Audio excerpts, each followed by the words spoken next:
Hi traders and welcome to the Technical Analysis Market Watch on Friday the 2nd of June.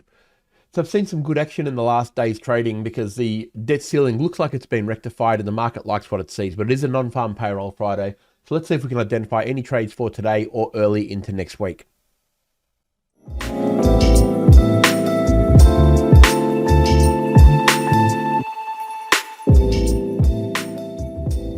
All right, we'll start out here with the Aussie USD. And look, you're going to see a lot of positive candles in the last candle, obviously because of the news. And you can see that the Aussie is no different. It found support at the level where we would expect it probably would, because it was resistance here for quite some time at around that 65.10 mark. And really, look, you can see, even though that was back in October and November, it is still quite significant because there is quite a bit of movement there. But as you can see, we had a big long leg doji. Big long legs on either side, and it did bounce off that support, obviously, but again, it is news driven, so we have to be very mindful of that.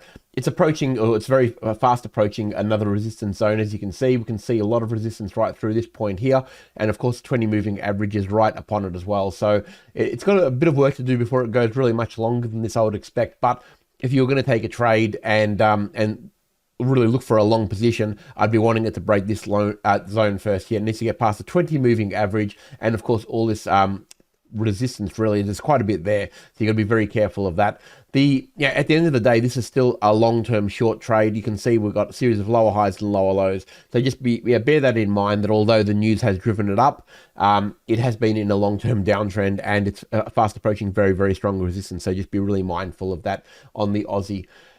Look, on the short side, of course, it needs to break this level now. Now that it has actually formed this base, we wouldn't be looking at opportunities to go really low until it actually breaks past down this level, around that sort of 64.80 again. But if we find that rolling over at the 20 moving average and it does start to trend down, you can see that this is obviously going to be your first target for a scalp. So if you are scalping, this is going to be your first target, and then a break of the 64.80, and then we look to push down past and get down to the 64.20 as the next support zone.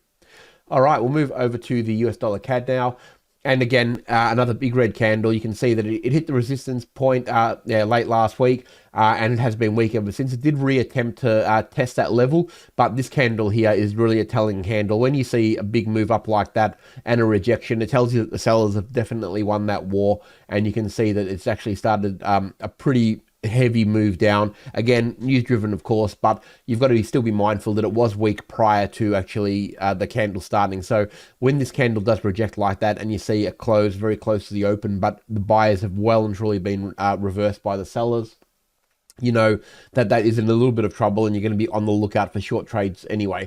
The level of support that you're probably going to expect is coming up fairly shortly. The 134.20, 200 moving average, definitely a zone here where it's going to be highly interactive, because we've had a heap of price action. When you look at the price action right through this period here, and you can see that effectively every day touched this price nearly for, well, you could call it nearly 3 or 4 weeks. And again, right through here, you can expect that you're going to find some sort of support there. So if it gets there, look, it's obviously too short to scalp now, but if it gets there and starts to reverse and starts to look like it's going to go long from this point onwards, it wouldn't be a bad support zone to take it to the next level. And the moving average would be the first place I'd be looking for the take profit, around that 135.20 currently. But if it happens fast enough, the moving averages will still be there. The 20 and the 50 aren't going to move that fast. So really, it really comes down to what happens in tonight's trading. We'll see what non-farm payrolls gives us. And if we do see some buoyancy at around this level, the logical target's going to be up to the 135.20. If we see a continued sell-off, of course, and the daily closes below the 134 next on Monday, so say you're there on Monday and we've got a big bearish candle and we're closed down below the 200 moving average and below the 134.20, then the next target for this one is around that 132.20 as well. So another 100 points from that zone, but I wouldn't be even looking at the shorts unless that zone gets broken by a daily candle. That's really important to remember, that that's very strong support, so I wouldn't be just jumping in on that sell, so just keep an eye on that one. All right, US dollar yen. Similar boat in the sense that it had obviously a very, very big move, but it's been a relatively weak week for it. You can see here though, very, very important zone being approached. 20 moving average as well. 138 is very, very important for the yen, as you can see.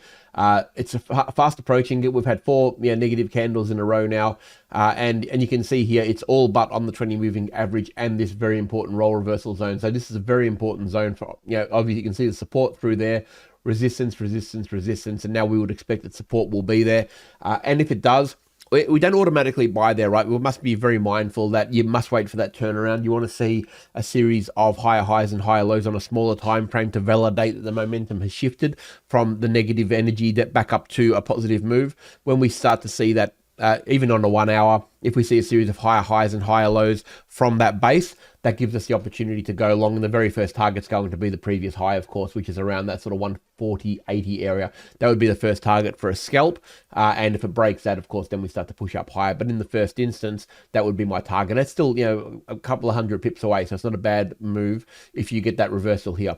Of course, a daily close below the 20 moving average and below this level bodes more weakness for next week. And if that happens and we're trading on Monday and that's what it looks like, then the 50 moving average will be the next point of call, which is also around a bit of a zone. You can see we've got some fairly active movement right through this level here at around that 50 moving average, which is around the 136.20. But again, though, that's one of those ones where the price has to break through that level before we even anticipate trading for a short, because it's been strong for a very long time, and this may well be just a pullback that, and look, if we drew a Fibonacci on that thing, I can almost assure you that it's going to be a 38.2. So, realistically, if you drew, let's have a look. I'll pop it up there for you.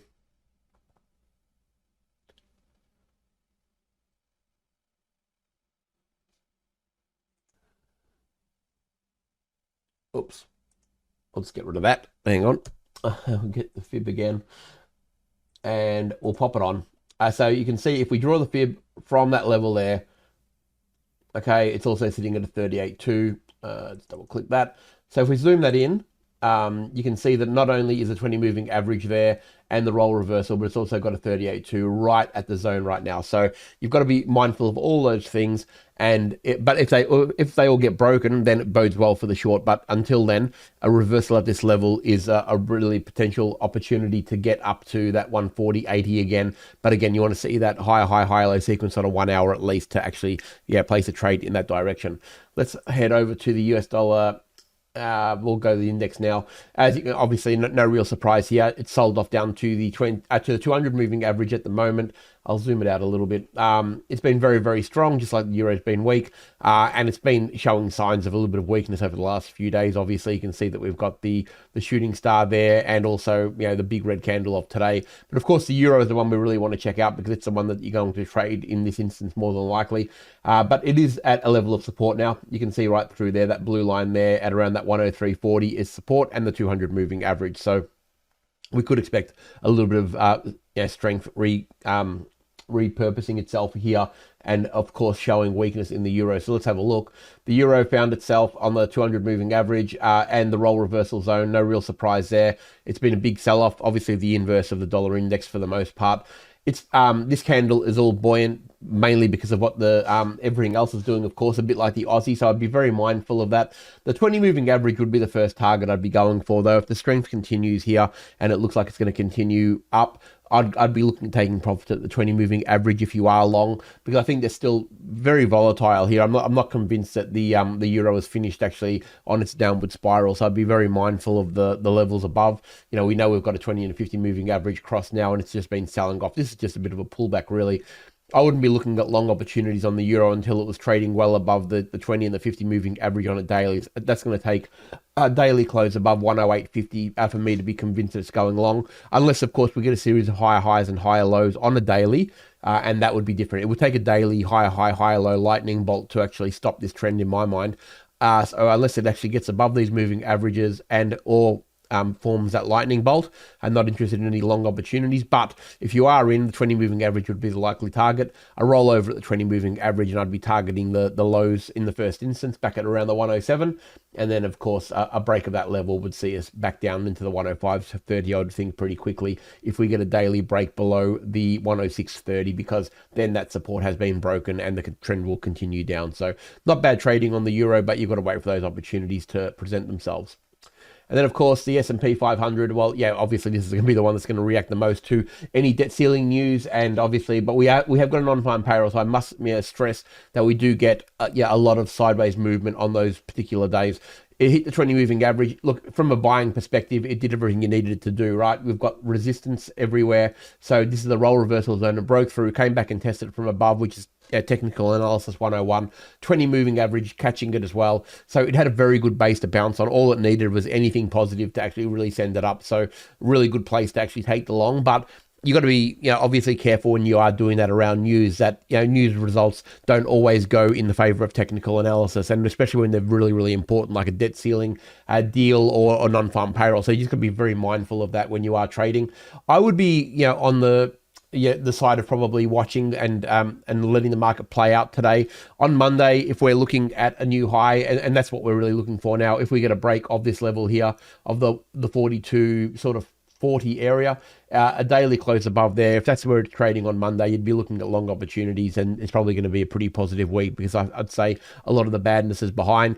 But of course, if it fails at this point here and it finds itself at this support level here again on Monday at the 41.80, which is obviously very strong, I would be looking a lot more at potential weakness, because it's had its chance and failed. But I wouldn't be taking any shorts until it's trading under the 20 moving average. So it needs to be trading under the we'll say the 41.80 and the 20 moving average on a daily to be looking at opportunities down to back to the 40.80. If it's hovering above the 20 moving average and in this zone, which may well be on Monday, then I'd be looking for long opportunities when it does eventually break the 42.30. So stick within this zone for scalping if you are going to in today's trading and early into next week. And then once it breaks out either past the 42.40 or below the 41.80, that's your trigger to look for potential opportunities short down to 40.80 or up to 4,300, which is the next support zone or resistance zone for it, which was support previously. So pretty good trading. We've seen some action, and I think the action is going to really start to kick off next week once we get non-farm out of the way, and the debt ceiling news is all behind us again. So we'll keep a very close eye out on that, and we'll see if these levels do get broken. I hope everyone's had a great week's trading. We've had good opportunities. Have a great weekend, and I look forward to seeing you all next week.